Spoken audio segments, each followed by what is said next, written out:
வணக்கம். நல்லா யோசி, எல்லாம் நல்லபடியா நடக்கும்னு நம்ம அடிக்கடி கேட்டிருப்போம்.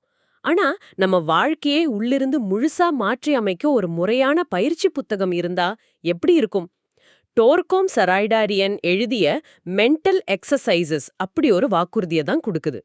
இன்னைக்கு இது நிஜமாவே வாழ்க்கைய மாத்தக்கூடிய ஒரு ப்ளூ பிரிண்டா இல்ல வெறும் கற்பனையான்னு கொஞ்சம் ஆழமா அலச போறோம். அருமையான தொடக்கம். இந்த புத்தகத்தோட முதல் அடியே, அதாவது ஆரம்பமே கொஞ்சம் அதிர்ச்சியா இருக்கு. எப்படி சொல்றீங்க? ஆசிரியர் என்ன சொல்றாருன்னா, நாம படிக்கிறதும் கேட்கறதும் நம்ம இயல்பை மாத்தாது. ஓஹோ. நாம சேகரிக்கிற ஒவ்வொரு தகவலும் அறிவும் அது ஒரு எனர்ஜி, ஒரு ஆற்றல். ம்ஹும். அந்த ஆற்றலை நம்ம ஒரு யதார்த்தமா மாத்தலன்னு வச்சுக்கோங்க, அது நமக்கு ஒரு வித ஆன்மீக கடனா மாறிடுது. ஒரு சுமையா மாறிடுதுன்னு சொல்றீங்க? கரெக்ட். தெரிஞ்சுக்கிட்டா மட்டும் போதாது, அதை செயல்படுத்த வேண்டிய கடமை நமக்கு இருக்குங்கிறதான் இதோட அடிநாதம். அப்போ இந்த மனப்பயிற்சிகளோட நோக்கமே அந்த ஆற்றலை எப்படி சரியா பயன்படுத்துறது, எப்படி நம்ம சுய மாற்றத்துக்கான ஒரு கருவியா மாத்துறதுன்னு கத்துக் கொடுக்கறது தான். அப்படிதானே? மிகச்சரியா சொல்லிங்க. இது வெறும் தத்துவம் இல்ல, இது ஒரு செய்முறை வழிகாட்டி. சரி. இந்த வழிகாட்டியோட அடித்தளமே ஆன்மாவோட 3 முக்கிய சக்திகளை புரிஞ்சுக்கிறதுல தான் இருக்கு. ஓகே. அந்த 3 சக்திகள்ல இருந்து ஆரம்பிக்கலாம். முதல் சக்தி சிந்தனைன்னு புத்தகம் சொல்லுது. ஆமாம், சிந்தனை. இது நாம நினைக்கிறத விட ஆழமான விஷயமா? ஆமாம். எண்ணம் போல் வாழ்க்கைன்னு சொல்றது வெறும் பழமொழி இல்ல, அது ஒரு பிரபஞ்ச விதிங்கிறது ஆசிரியரோட பார்வை. ம். நம்ம சூழல், உறவுகள், வேலை, ஏன் நம்ம உடல்நல பிரச்சனைகள் கூட நம்ம தொடர்ச்சியான சிந்தனையோட விளைவுதான். அப்படியா? அடிப்படையில ஆற்றல் சிந்தனையை பின்தொடர்கிறது, அதாவது எனர்ஜி ஃபாலோஸ் தாட் அன்னதுதான் மைய கருத்து. இதுதான் எல்லா பயிற்சிகளுக்கும் அடிப்படை. சரி. அப்போ இரண்டாவது சக்தி படைப்பு கற்பனை. இதுக்கும் சிந்தனைக்கும் என்ன வித்தியாசம்? இது ஒரு நல்ல கேள்வி. சிந்தனைங்கிறது ஒரு மூலப்பொருள் மாதிரி. சரி. ஆனா படைப்பு கற்பனைங்கிறது அந்த மூலப்பொருளுக்கு ஒரு வடிவம், ஒரு நாடகத்தன்மை கொடுக்கிறது. ஓகே, ஒரு உதாரணம் சொல்ல முடியுமா? ஒரு நிகழ்வை மனசுல வெறும் எண்ணமா பார்க்காம ஒரு சினிமா மாதிரி பாத்திரங்களோட, உரையாடல்களோட, உணர்ச்சிகளோட உருவாக்குறது. ஆஹா. குழப்பமான எண்ணங்களை இப்படி நாடகமாக்க தெரிஞ்சா நீங்க ஒரு மேதையாக மாறலாம்னு ஆசிரியர் சொல்றார். ஓகே. இதை எப்படி புரிஞ்சுக்கலாமா? படைப்பு கற்பனைங்கிறது நம்ம மனசுல ஒரு சினிமாவுக்கான ஸ்கிரிப்டை எழுதுற மாதிரி. ஆமா ஆமா. அப்போ மூணாவது சக்தியான காட்சிப்படுத்தல் அப்படின்னா அந்த டைரக்டர் சேர்ல உட்கார்ந்து அந்த சினிமாவை முழு கவனத்தோட பாக்குறதா? பிரமாதமான ஒப்பீடு. அதுதான் சரியான விளக்கம்.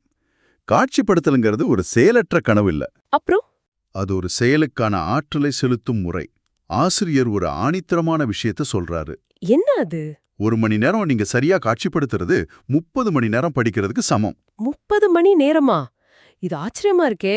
ஏன் அப்படி சொல்றாரு? ஏன்னா படிக்கிறது வெறும் தகவலை உள்ள வாங்குறது, ஒரு செயலற்ற நிலை. ம். ஆனா காட்சிப்படுத்துதல்ங்கிறது யதார்த்தத்தை உருவாக்குற ஒரு செயல்முறை. நீங்க மனசுல ஒரு தெளிவான சித்திரத்தை உருவாக்கும்போது பிரபஞ்ச ஆற்றல் அதை நோக்கி பாயுது. சரி. இந்த சக்திகளை பயன்படுத்தி நாம செய்ய போற பயிற்சிகள் 5 முக்கிய ஆற்றல் நிலைகளை அடிப்படையாக கொண்டதுன்னு சொன்னீங்க. ஆமா, இது ஒரு வீடு கட்டுறதோட ஒப்பிடலாம். ரொம்ப சுலபமா புரியும். சுவாரஸ்யமா இருக்கே, சொல்லுங்க. முதல் நிலை சுத்திகரிப்பு. இது நிலத்தை சுத்தம் செஞ்சு சமப்படுத்துற மாதிரி. சரி. 2வது ஒழுங்கமைப்பு. இது அஸ்திவாரம் போட்டு கட்டமைப்பை உருவாக்குறது. ஓகே. 3வது கதிர்வீச்சு. இது வீட்டுக்குள்ள எலக்ட்ரிக் வயரிங் கொடுத்து ஆற்றல் எல்லா இடத்துக்கும் பாயிற மாதிரி செய்யுது. ம். 4வது படைப்பாற்றல். இது அந்த வீட்டை அழகா அலங்கரிச்சு வாழறதுக்கு ஏத்த இடமா மாத்துறது. சரி. 5வதா? கடைசியா அழுத்தம். இது அந்த வீட்ல வாழ ஆரம்பிக்கும் போது ஏற்படுற யதார்த்தம். இந்த ஒப்பீடு இந்த முழு செயல்முறையையும் ரொம்ப எளிமையா புரிய வைக்குது. அப்போ நாம அந்த நிலத்தை சுத்தம் செய்யறதுல இருந்து ஆரம்பிக்கலாம். நிச்சயமா சுத்திகரிப்பு பயிற்சிகள் பத்தி பார்க்கலாம். சொல்லுங்க. இதுக்கு முன்னாடி புத்தகம் சொல்ற உடல்கள்ங்கிற ஒரு கருத்தை நாம புரிஞ்சுக்கணும். உடல்களா? ஆமா, நமக்கு இந்த கண்ணுக்கு தெரியிற உடல் மட்டும் இல்ல, நம்ம உணர்ச்சிகளை தாங்கி இருக்கிற உணர்ச்சி உடல், நம்ம எண்ணங்களை தாங்கி இருக்கிற மன உடல்னு பல அடுக்குகள் இருக்குன்னு ஆசிரியர் சொல்றார். இது கொஞ்சம் குழப்பமா இருக்கே. எளிமையா சொல்லணும்னா, உங்க உணர்ச்சி உடலை உங்க கோபம், சந்தோஷம், பயம் எல்லாத்தையும் கொண்டிருக்கிற ஒரு கண்ணுக்கு தெரியாத ஆற்றல் களமா நினைச்சுக்கலாம். சரி, புரிஞ்சது. இந்த 3 உடல்களையும் சுத்தப்படுத்துறதுக்கு புத்தகம் சொல்ற பயிற்சி என்ன? ஒரு சக்தி வாய்ந்த நீர்வீழ்ச்சி பயிற்சியை ஆசிரியர் விவரிக்கிறார். நீர்வீழ்ச்சியா? ஆமா, நீங்க ஒரு நாற்காலியில வசதியா உட்கார்ந்து உங்க கவனத்தை புருவங்களுக்கு மத்திய கொண்டு வரணும். அங்கே ஒரு அழகான பிரம்மாண்டமான நீர்வீழ்ச்சியை கற்பனை செய்யணும். இது வெறும் கற்பனை தானே? இங்கதான் விஷயமே இருக்கு. அந்த நீர்வீழ்ச்சி வெறும் தண்ணீர் இல்ல. அப்புறம்? அது அன்பு கருணை ஆற்றலால் ஆனதுன்னு நீங்க தீர்மானிக்கணும். உங்க எண்ணம் தான் அந்த நீரோட தன்மையை மாத்துது. ஓஹோ! இப்போ உங்க உணர்ச்சி உடல்ல இருக்கிற பயம், கோபம், வெறுப்பு மாதிரியான கரைகளை எல்லாம் இந்த அன்பு நீர் கழுவி சுத்தப்படுத்துறதா காட்சிப்படுத்தணும். இது ஒரு அற்புதமான மன உருவகம். ஆமா, இந்த புத்தகத்தோட பார்வையில இந்த எதிர்மறை உணர்ச்சிகள் தான் எதிர்கால நோய்களுக்கு விதையா இருக்கலாம். இது ஒரு விதமான சைக்கலாஜிக்கல் ஹேக் மாதிரி இருக்கு. அடுத்து மன உடலை எப்படி சுத்தப்படுத்துறது? அதே நீர்வீழ்ச்சியில மஞ்சள் நிறத்துல மின்சாரம் போன்ற ஒரு நீர் பாய்வதாகவும், சரி, அது உங்க மன உடல்ல இருக்கிற அகங்காரம், தற்பெருமை, பேராசை மாதிரியான அசுத்தங்களை கழுவுறதாகவும் காட்சிப்படுத்தணும். ஓகே. இந்த 2 சுத்திகரிப்பும் செஞ்ச பிறகுதான் நாம அடுத்த கட்டமான ஒழுங்கமைப்புக்கு தயாராகிறோம். ஓகே, நிலத்து சுத்தம் செஞ்சாச்சு. இப்போ அஸ்திவாரம் போடுற நேரம். ஒழுங்கமைப்பு பயிற்சி என்ன சொல்லுது? இது ஓம் மந்திரத்தை பற்றிய ரொம்ப நுட்பமான ஒரு பயிற்சி. ஓம் மந்திரமா? ஆமாம், நாம சுத்தம் செஞ்ச 3 உடல்களுக்கும் 3 விதமான ஆற்றல்களை 3 வண்ணங்களோட அனுப்பணும். கொஞ்சம் விளக்கமா சொல்லுங்க. AUM-ஐ 3 ஆற்றல்களா புத்தகம் பிரிக்குது. A ஊதா நிற ஆற்றல். இது நம்ம பௌதிக உடலுக்கு. சரி. U வெள்ளி நிற ஆற்றல். இது நம்ம உணர்ச்சி உடலுக்கு. ஓகே. M எலுமிச்சை மஞ்சள் நிற ஆற்றல். இது நம்ம மன உடலுக்கு. இது எப்படி சரியா செய்யறது? முதல்ல உங்க பௌதிக உடலை மனசுல கொண்டு வந்து 7 முறை மனசுக்குள்ள ஓம் சொல்லணும். ஒவ்வொரு முறையும் ஊதா நிற ஆற்றல் பிரதானமா உடல் முழுக்க பரவுறதா காட்சிப்படுத்தணும். சரி, அப்புறம் உங்க உணர்ச்சி உடலை நினைச்சு வெள்ளி நிற ஆற்றல் பிரதானமா இருக்கிற மாதிரி 7 முறை. கடைசியா மன உடலை நினைச்சு மஞ்சள் நிற ஆற்றல் பிரதானமா இருக்கிற மாதிரி 7 முறை. இதுக்கு எவ்வளோ நேரம் ஆகும்? இந்த பயிற்சி ஒரு 10 நிமிஷம் ஆகும். இது உடல்கள் 3ஐயும் ஒருங்கிணைச்சு ஒரு சக்தி வாய்ந்த அமைதியை கொடுக்கும். சரி, அஸ்திவாரம் போட்டாச்சு, கட்டமைப்பும் உருவாக்கியாச்சு. இப்போ ஆற்றலை பாய வைக்கணும். அடுத்த நிலை கதிர்வீச்சு. கரெக்ட். தேங்கி நிக்கிற நீர் கெட்டு போற மாதிரி ஆற்றலும் தேங்கக்கூடாது. அதை வெளிப்படுத்தணும். இதுக்கான பயிற்சி சுயம் பற்றியது.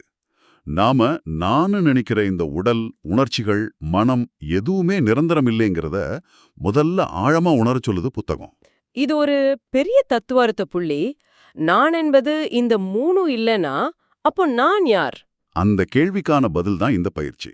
நீங்க இந்த 3ஐயும் கடந்த பிரபஞ்சத்தோட ஒரு பகுதியான அந்த ஒரு சுயம் அப்படின்னு உங்களை காட்சிப்படுத்தணும். ஓஹோ! அந்த ஒரு சுயம் நட்சத்திரங்கள்ல, மரங்கள்ல, மற்ற மனிதர்கள்லயும் இருக்கு. நீங்களும் அதோட ஒரு துளிங்கிறத உணரச் சொல்லுது இந்த பயிற்சி. ரொம்ப ஆழமான கருத்து. இதுக்கு பிறகு வர்ற படைப்பாற்றல் நிலை ரொம்ப நடைமுறைக்கு உகந்ததா தெரியுது.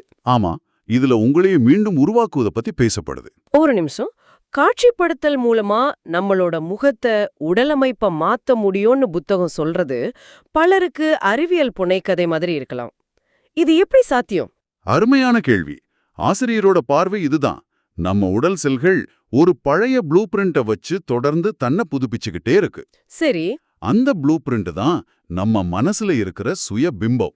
நாம ஒரு புதிய தெளிவான ப்ளூ பிரிண்ட்டை காட்சிப்படுத்தல் மூலமா உருவாக்கும்போது கொஞ்ச காலத்துல செல்கள் அந்த புதிய ப்ளூ பிரிண்ட்டுக்கு ஏற்ப மாற ஆரம்பிக்கும்.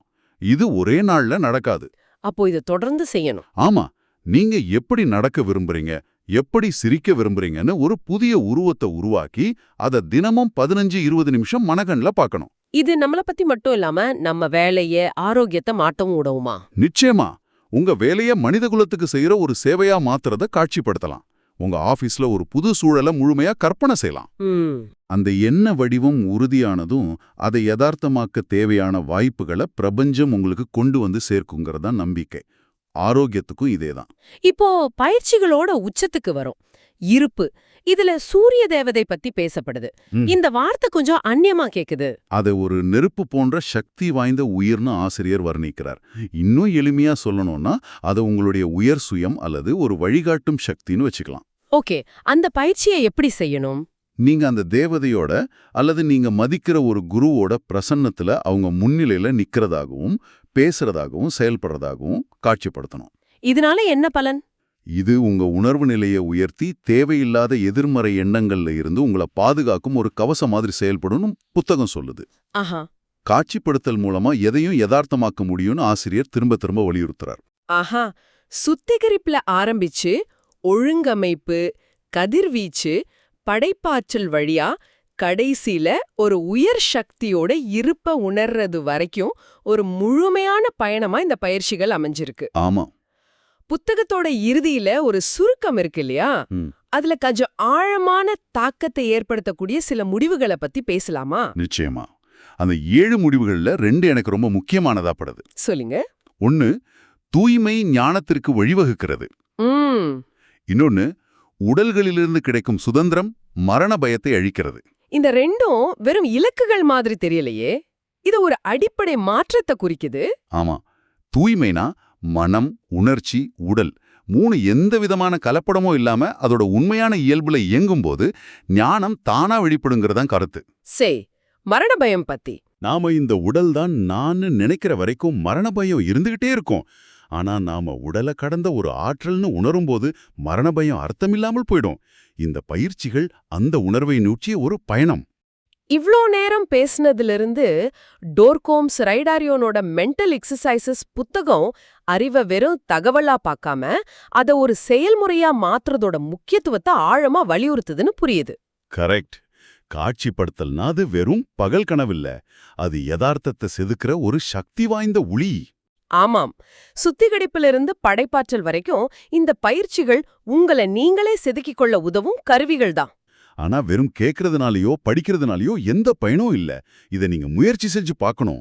இந்த ஆழமான உரையாடலை முடிக்கிறதுக்கு முன்னாடி நீங்க சிந்திக்கிறதுக்கு ஒரு கேள்வியை விட்டுட்டு போக விரும்புறோம். சொல்லுங்க. மற்றும் இடத்திலிருந்து வரும் அழுத்தத்தை அழிக்க முடியும்னு சொல்லுது. ஒரு கணம் யோசிச்சு பாருங்க, நேரம் இடங்கிற கட்டுப்பாடே இல்லாத ஒரு நிலைய நீங்க அனுபவிச்சா எப்படி இருக்கும்? உங்க வாழ்க்கையில எந்த ஒரு விஷயத்துல அப்படி ஒரு ஒருமுகப்படுத்தப்பட்ட காட்சிப்படுத்தல நீங்க முதல்ல பயன்படுத்த விரும்புவீங்க?